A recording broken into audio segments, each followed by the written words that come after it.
Chicago, for better or worse, the epitome of the modern city. For good or ill, the face of the 20th century, a man-made geometric landscape of glass, concrete and steel.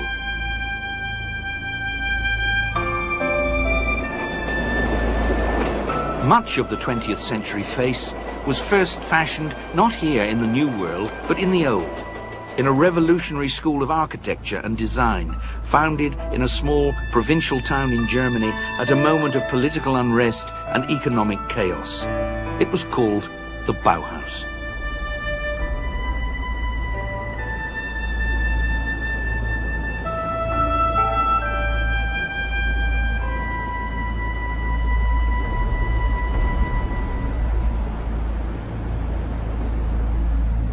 The Bauhaus meant something to everybody. See, the myth was already spread around that if it was Bauhaus, it must be either good or bad, depending on what your opinion was.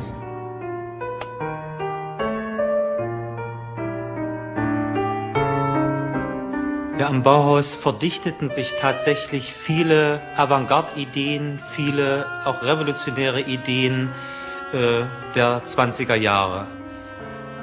Es gab einfach in ganz Europa keine Kunsthochschule, die so komprimiert die Neuerungen tatsächlich in die Praxis überführt haben. Etwas ganz anderes bewirkt als alle Kunstschulen und alle technischen Hochschulen. Es hat nach einem Weg gesucht, wie man mit dem Leben ästhetisch fertig wird.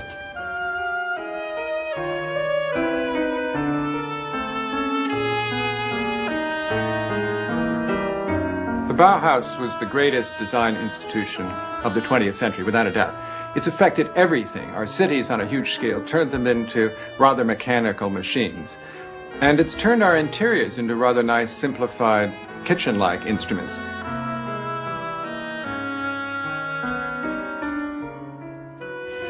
Die Kontribution des Bauhaus bestand darin, dass wir, was ich nennen möchte, eine optische Wissenschaft sammelten.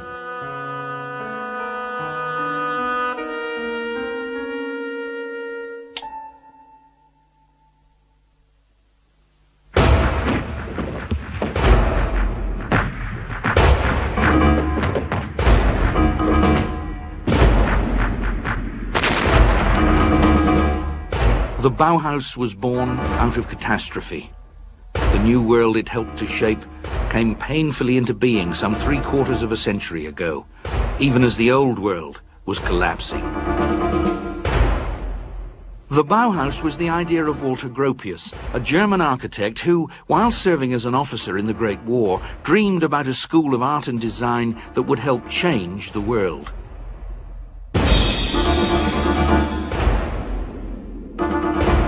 The nightmare of war, the mechanized slaughter, made Gropius long for a world in which the machine would be tamed for the benefit of man.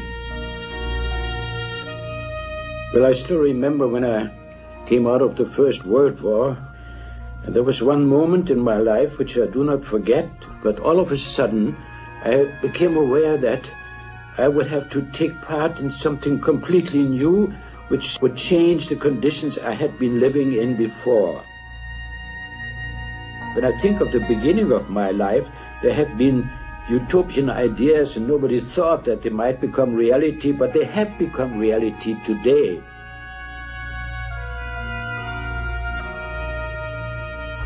After the war, Gropius began to make his utopian dream come true. He was asked to found an art school and expressed his revolutionary ideas in a manifesto published early in 1919. The school would be called the Bauhaus, Building House, and the manifesto was illustrated by a dramatic woodcut of a Gothic cathedral, its spire soaring up towards the starry sky. The ultimate aim of all creative activity is the building. We must all return to the crafts.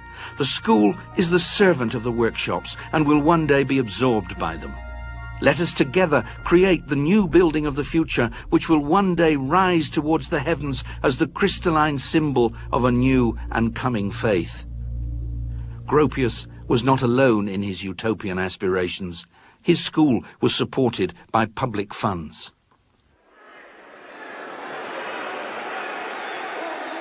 The revolutionary tone of the Bauhaus Manifesto echoed the spirit of the times. The Soviet Revolution and the German mutinies it inspired helped end the war. The armistice and abdication of the Kaiser were followed by an abortive communist revolution in Germany and the declaration of a republic from the balcony of the Royal Palace in Berlin.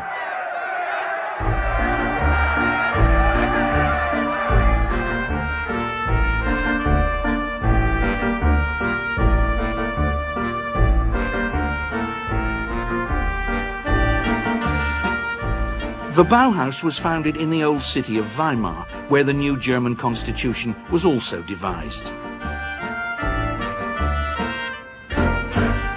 While the Bauhaus began work, the politicians debated in a theatre half a mile away. They met there because Weimar was less troubled by rioting than Berlin, and because Weimar, once the home of the writers Goethe and Schiller, was regarded as the cultural heart of the nation. In these two buildings, a revolution in art education took place. It was a revolution which gave us the method of workshop-based training used in many schools of art and craft today.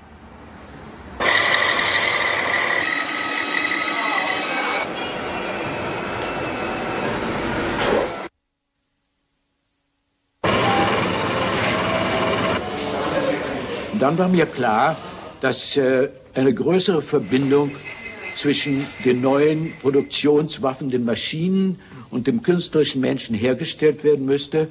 Infolgedessen habe ich Werkstätten errichtet, in denen die Leute von zwei Seiten erzogen wurden. Einmal vom Künstlerischen und vom anderen vom Handwerklichen. Es ist oft missverstanden worden, dass das auf Handwerk aufgebaut war.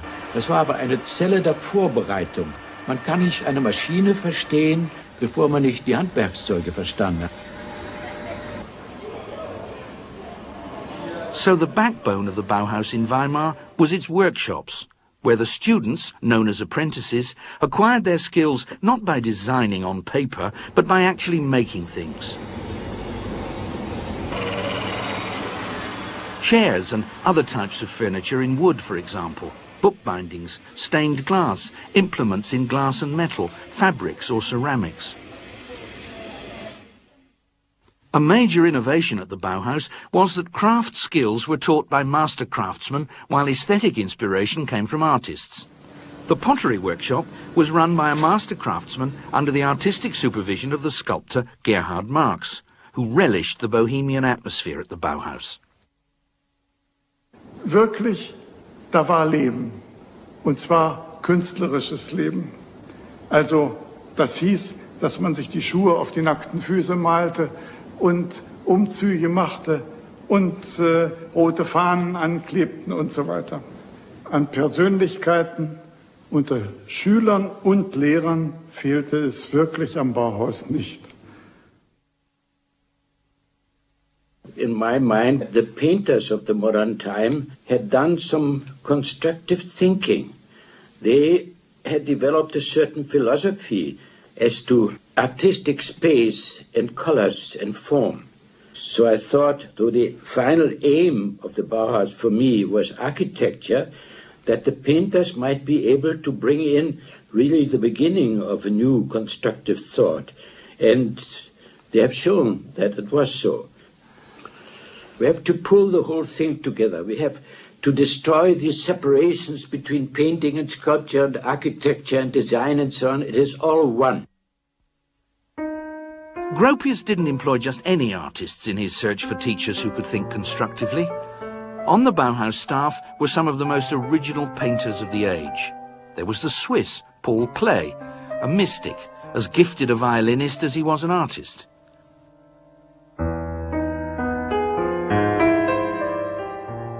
There was Vasily Kandinsky too, the Russian who, before the Great War, had virtually invented abstract painting.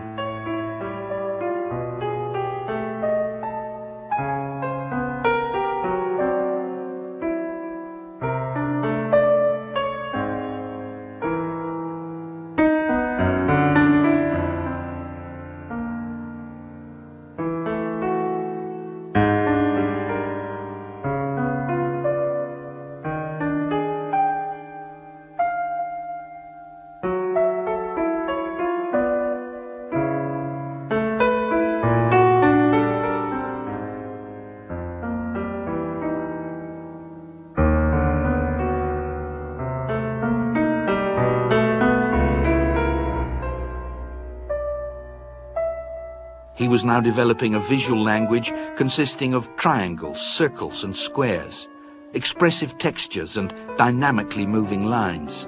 Kandinsky's compositions made no reference to nature. They were shaped by the way he felt.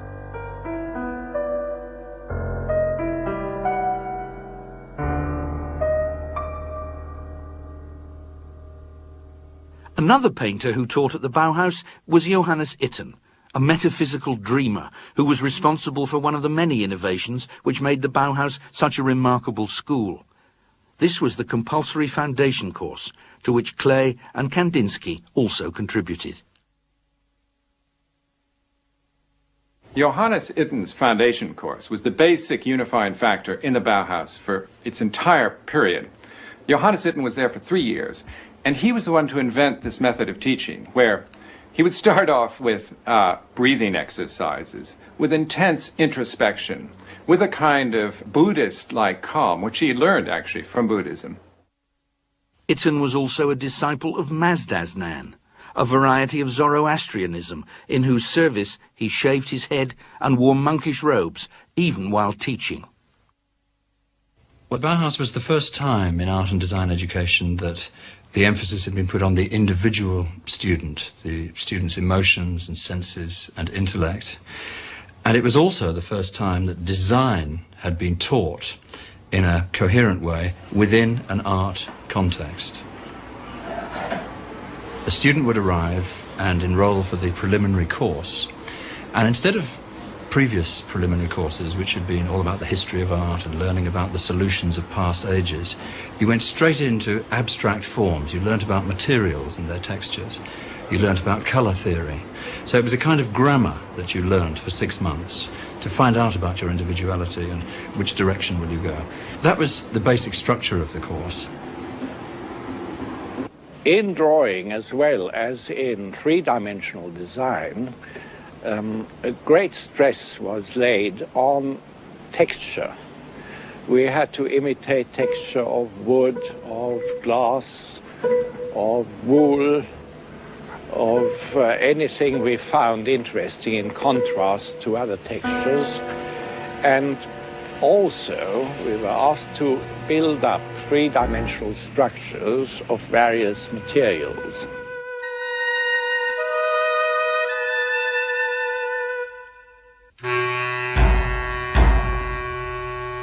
Since it was a depression, a period when they had no money, you had to work with what was at hand. So you would say to the students, go out to the junkyard and pick up from the scrap heap where you can, and then try to find out what's in the materials, in the nature of materials.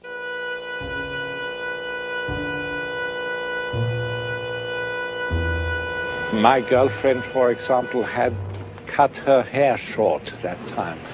So I used some of her hair for a combination of things which I had found and built up into a three-dimensional structure.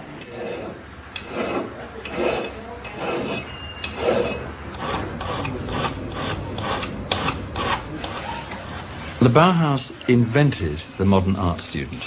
I mean, up until the Bauhaus, art students were rather conformist characters who sat in serried ranks, all doing the same thing, all rather middle-class people doing watercolours and copies of antique sculptures and so on. And from the word go, the Bauhaus attracted a certain kind of rather politically radical student. I was a student, only 16 years old at that time, and I liked it at the Bauhaus because it's so incredibly free, and I could do whatever I liked at the Bauhaus, anything you liked. My little group went to the theater, and there was a statue of Goethe and Schiller, and we painted Goethe and Schiller red. The students were always doing these things, and I was amongst them. By 1920, the local inhabitants of Weimar are already complaining that they dress in this outlandish way. They dress like beggars, nude bathing at midnight, strange music at weekends. Because it was residential, they have these wonderful parties and theatre events and things at weekends. So, you know, your long-haired radical art student begins with the Bauhaus. So that's one aspect of it that made the locals very uneasy, I think. When Gropius opened the school in Weimar, he said that he wanted everyone who applied to have a chance to get in. He said there was to be no deference to ladies. As far as work is concerned, we are all craftsmen. One of the problems, of course, was that many, many women applied, far too many as far as he was concerned. So after a year, he had to begin to segregate them and put them into various workshops because he felt that metalwork and furniture was too difficult for women to be doing. So they were directed into the pottery workshop and into the bookbinding workshop and into the weaving workshop, which means, of course, they are stereotyped to a certain extent into doing what was considered to be women's work. Weaving is women's work. And obviously art can move into textile design and weaving more comfortably, perhaps, than more formal preoccupations. So that in the early years, the designers in textiles are producing these magnificent weaves, tapestries, which are there to be hung on walls.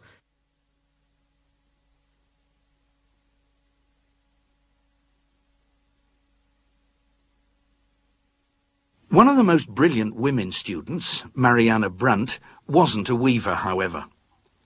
A member of the metal workshop, she made some extraordinarily beautiful household utensils in copper and other materials.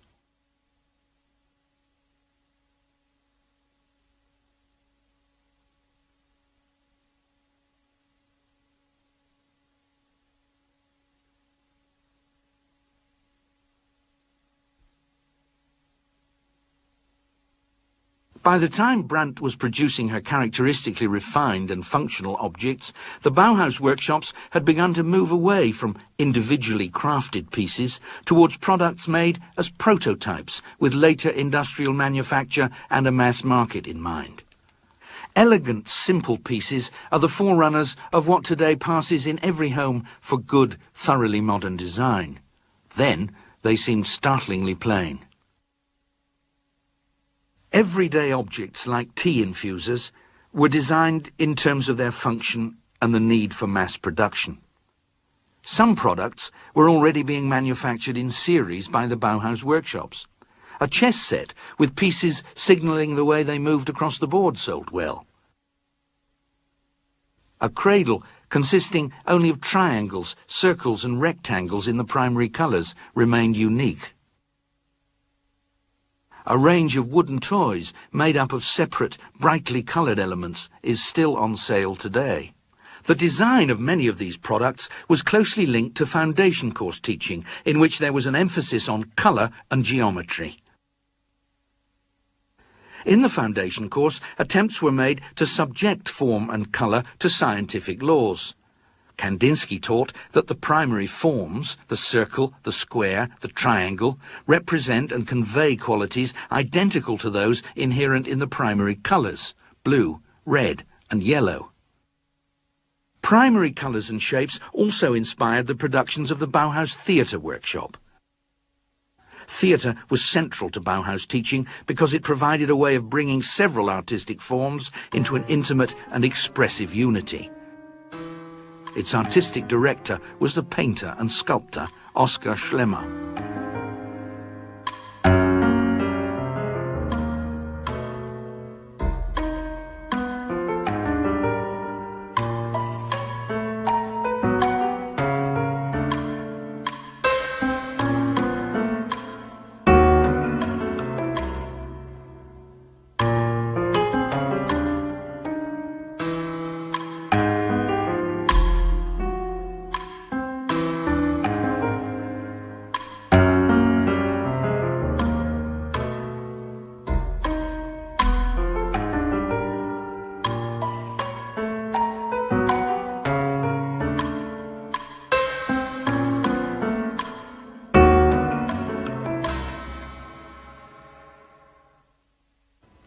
Ich halte die Bühnenwerkstatt des Bauhauses für eine der wichtigsten, zentralen Punkte dieser Institution, weil sie am deutlichsten den Gemeinschaftsgedanken in die Tat umgesetzt haben. Die Studierenden konnten also sowohl Architektur, Kostüme und Masken entwerfen und experimentieren. Und das konnte man in dieser Vielfalt tatsächlich nur an der Bühnenwerkstatt. We did things like that. And there's my leg in there. My teachers at the time were Schlemmer, Klee, Kandinsky, and it was Moholy Nodge, who was the teacher for the foundation. And he was marvelous and wonderful and quite wonderful.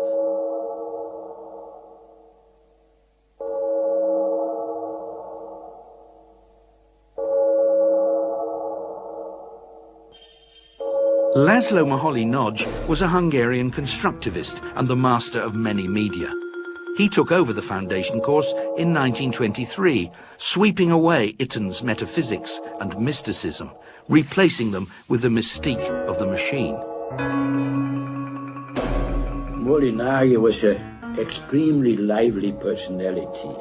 He was almost childlike in his interest that everything new which came up in techniques and so on electrified him. He went right after that. He was an experimental fellow. He tried everything out himself. He was perhaps the closest friend of mine in the Bauhaus, and we influenced each other quite a bit. Moholy-Nagy was understanding what was going on in the economy and in the industrial life of the modern time, and tried to build his ideas into that.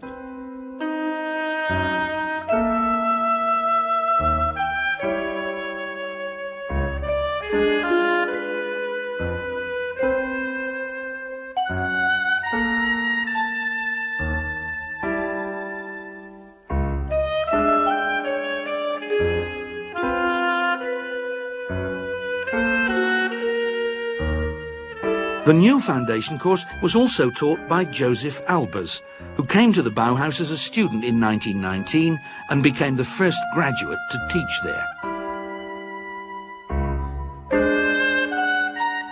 Wenn ich aus einem Material etwas herstelle, dann sollte ich die Kräfte, die in dem Material sind, auch benutzen und nicht zudecken.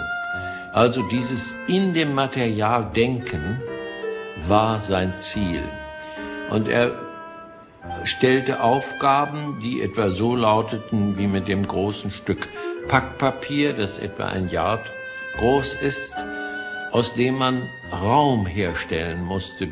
Man konnte es falten, man konnte es schneiden, also alles das tun, was man sagt. Wir entdeckten dann, dass man es senkrecht belasten kann. Wir haben Faltungen gemacht, worauf ein Mann stehen konnte. Aber alles zusammen gesehen ist der Albers ein Mensch, der systematisch den jungen Leuten die Verrücktigkeit des Künstlers austreibt und ihn zum vernünftigen, deutlichen Denken bringt.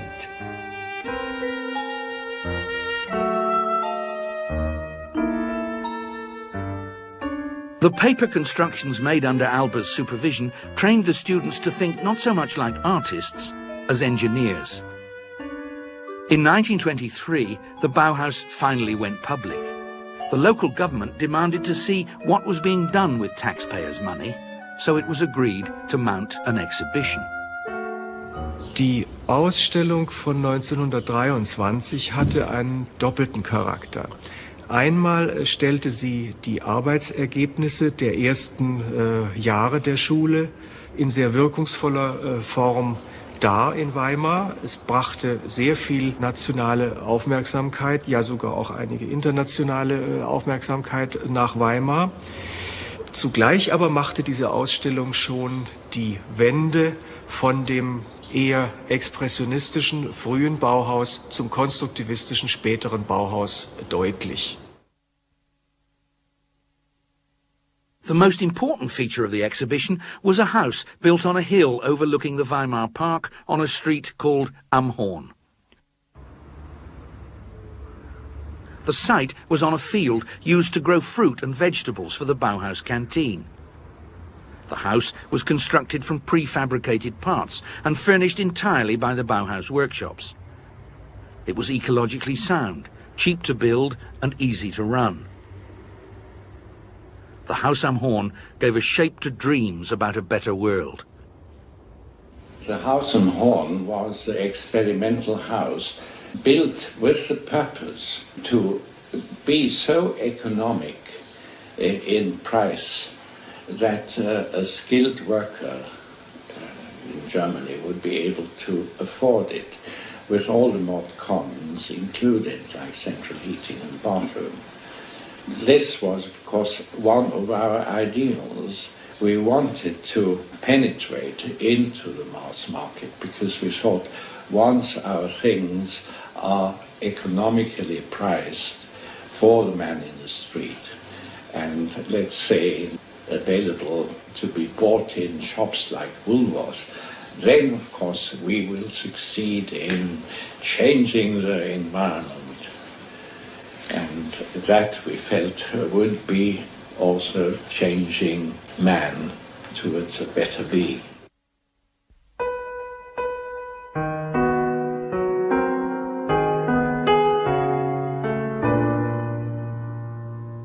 They designed a kitchen which is a laboratory for cooking. They are using ceramics and glass that's been designed in the workshops, and it's not a sort of kitchen living room which most medium-class houses intended to have, or a kitchen in which the servants would work, which is totally segregated from the rest of the house. It's part of the unit of the house, but at the same time it's laid out along rational principles. In these kitchens, they had everything, the storage, the layout, to produce an efficient centre of the household. The kitchen is remarkable in that it's a very early expression of American ideas of household management.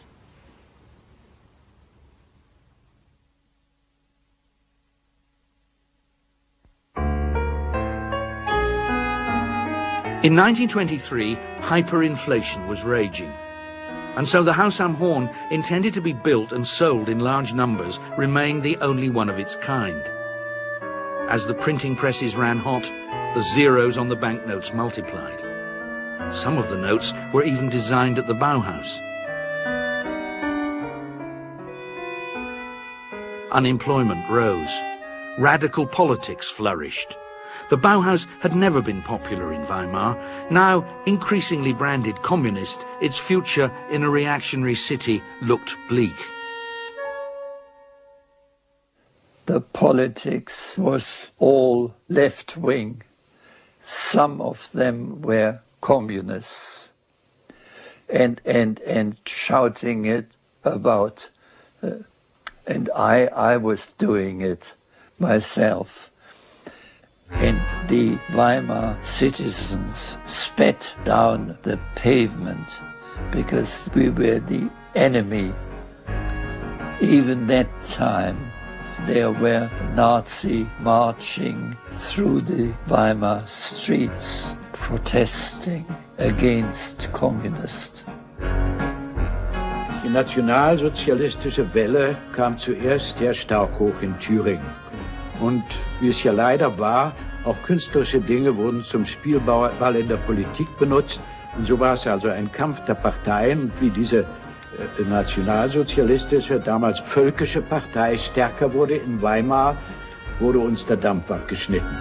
Und ich habe mich mit meiner Fakultät zusammengesetzt und wir haben in der Öffentlichkeit das Bauhaus als beschlossen erklärt und haben so der Regierung damals den Dampf aus den Segeln genommen.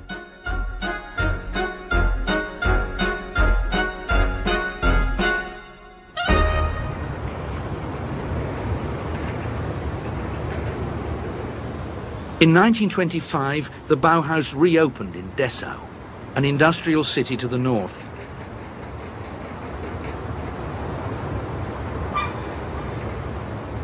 Dessau was politically more liberal than Weimar.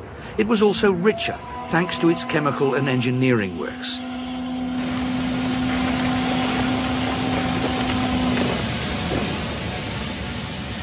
Junkers, one of the world's most advanced aircraft manufacturers, had its headquarters there. Since the Bauhaus workshops were now designing for industrial manufacture and mass production, Dessau seemed like its natural home.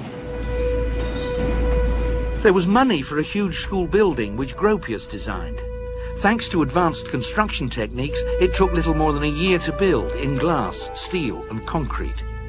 Everything was under one roof: the workshops, offices, canteen and student flats.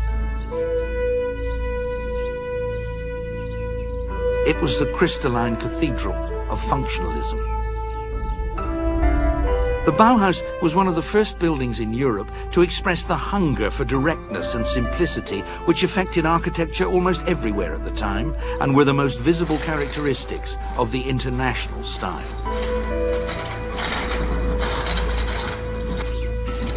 Es ist in seiner Anmutung ein kristallines, klares, wunderschönes Gebäude, ein Musterbeispiel für Konstruktivismus. Und es ist bautechnisch ein unglaublich modernes Gebäude, denn alle die großen Glaswände sind Vorhänge, die von oben herunterhängen. Die stehen nicht. Sie sind nicht tragend, sie sind Vorhänge.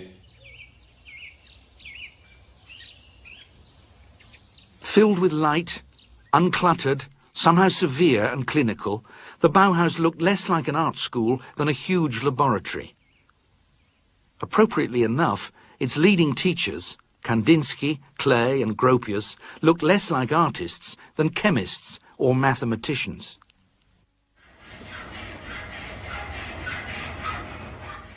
The workshops designed and manufactured all the furniture and fittings for the new building. They were elegantly plain, intensely rational, and made by machines in new materials. In the workshops, handicraft yielded totally to design for industrial manufacture. Modern life demanded modern methods and materials. In furniture, metal replaced wood. Screws, glue and dovetail joints were superseded by welding. Chairs, intended for the small functional interiors of modern dwellings, followed the principles not of aesthetics but engineering. They were inspired not by the bulky, ornate furniture of the past, but by cars, aeroplanes and racing bicycles.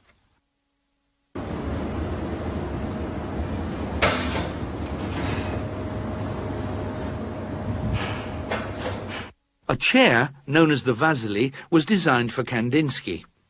Strips of leather were stretched over a cantilevered welded construction of chrome-plated tubular steel. Light, visually arresting and economical to manufacture, it occupies very little space and looks as though it takes up even less.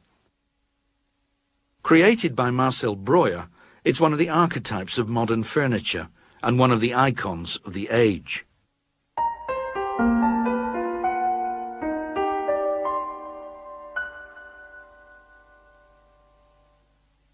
Photography was exploited not only as an art form, but also as a means of visual communication. Experiments were made with photomontage, double exposures and overprinting.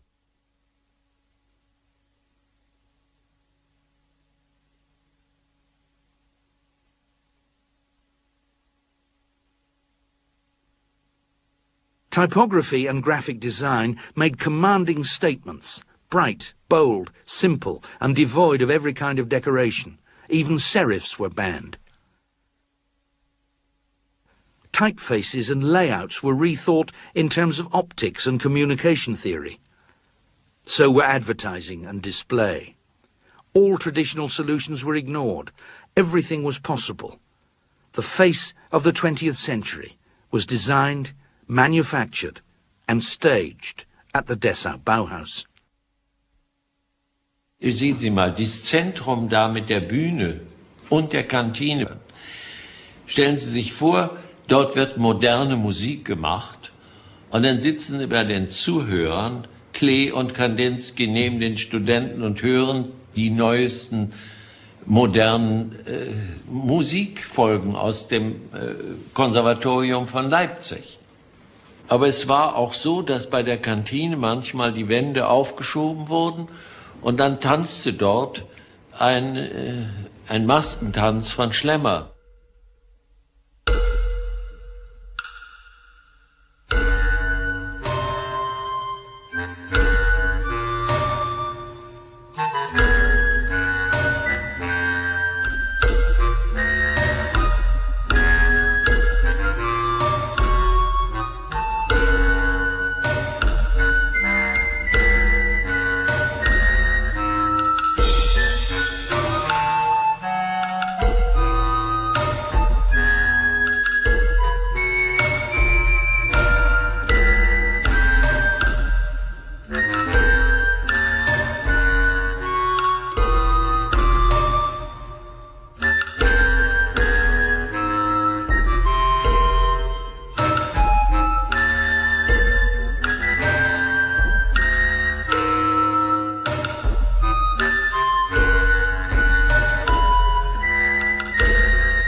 Es waren richtig gehende Feste. Es wurde also ein Thema gegeben, metallisches Fest. Und dann musste man sich danach etwas erfinden, was in diesem metallischen Feste eben richtig war.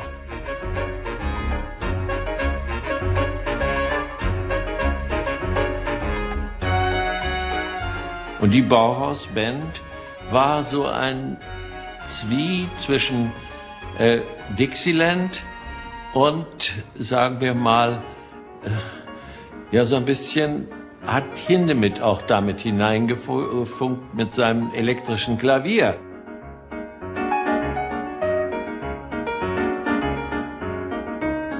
Wenn wir uns auf die Straße wagten, besonders die Weberinnen, die in Hosen gingen, dann war immer ein Aufruhr da. Das ist unmöglich, sagten die Leute. Und wenn wir kamen mit unserem Pony, sagten die Mütter zu ihren Töchtern, guckt da nicht hin, das ist ein Bauhäusler. Also wir waren wohl die Punks hier für die Dessauer Welt.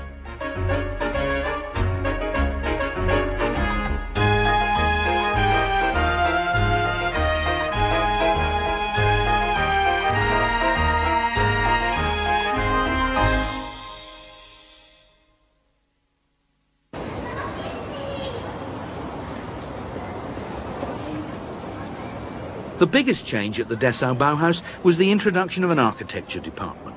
Students collaborated on the planning and design of an estate of workers' houses in a Dessau suburb.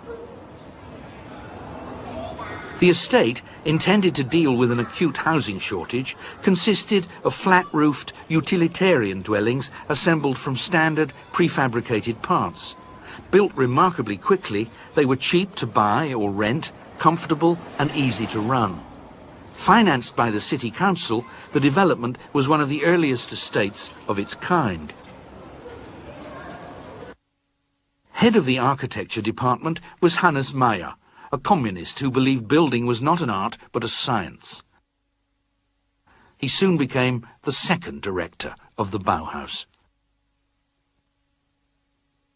When I in 1928 stepped out, because I thought that with the coming up Nazi movement, that I was a factor which did harm to the Bauhaus because they attacked always me, I stepped back and wanted to go again into private activities and made Hannes Meyer to my successor. Hannes Meyer had not told me about his strong leanings towards the very leftish political side. Dies hat dann im Lauf der Zeit, der nur 2 Jahre, die Meyer am Bauhaus war, dazu geführt, dass sich die Tendenz der Schule gleichsam nach links verschoben hat.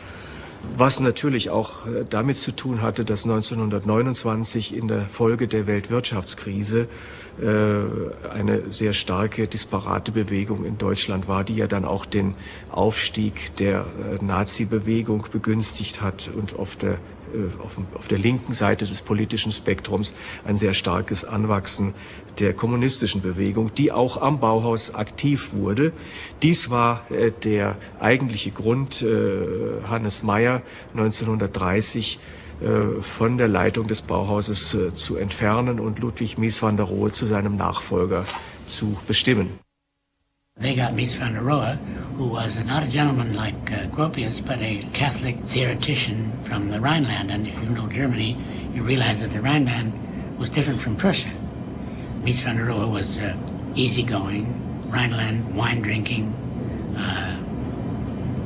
cigar smoking, easy, quiet, secret man. And when Mies van der Rohe got there, he was horrified by the functionalist attitude of everything, and he believed in art. And he was himself a great friend of Paul Klee and of Kandinsky.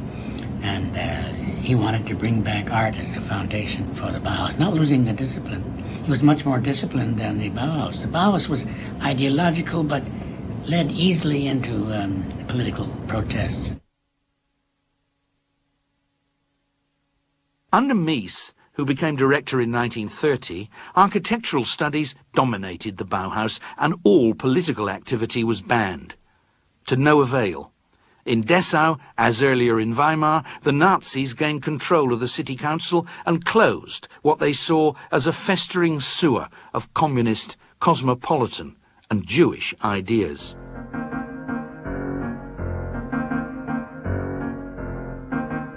Sie nannten uns Kulturbolschewisten.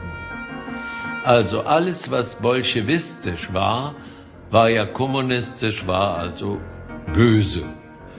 Und wir waren durch die Stahlmöbel und durch unsere Verbindung von Kunst und Technik völlig falsch gelagert, denn der Nationalsozialismus hatte eine ganz starke Ausprägung zum Blut und Boden, das nannte man so. Das hieß bäuerliche Möbel, bäuerliche, handfeste Sachen.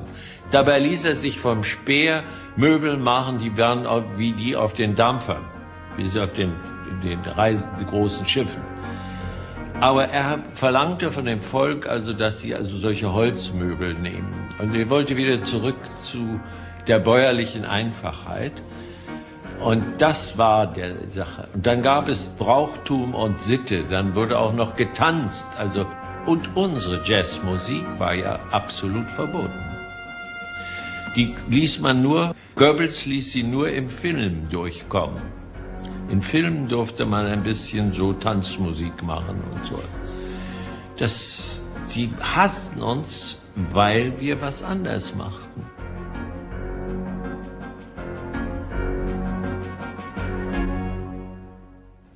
People said, oh, these objects in themselves, they're radical, they're modernist, they scare ye olde Nazi aesthetic.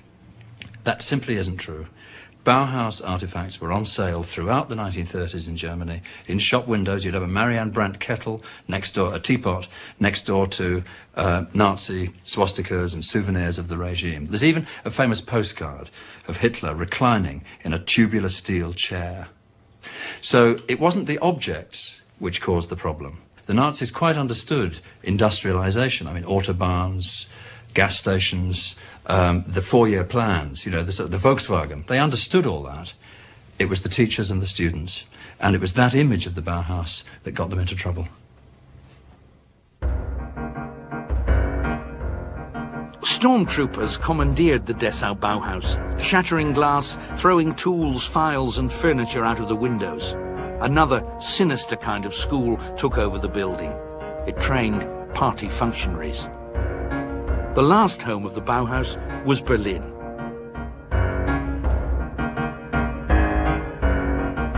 when it moved into Berlin, its final phase, it was an extremely depressing place to work. It moved into a factory.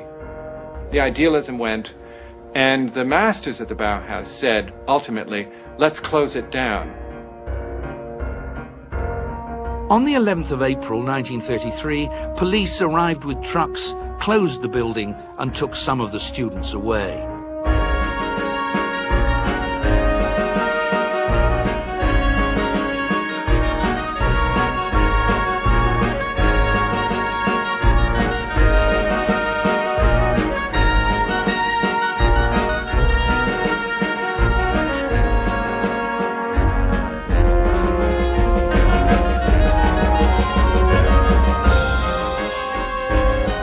By the beginning of 1933, the Nazis had come to power throughout Germany.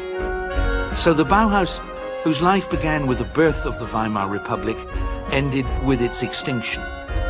Its 14-year life had exactly mirrored that of Germany itself.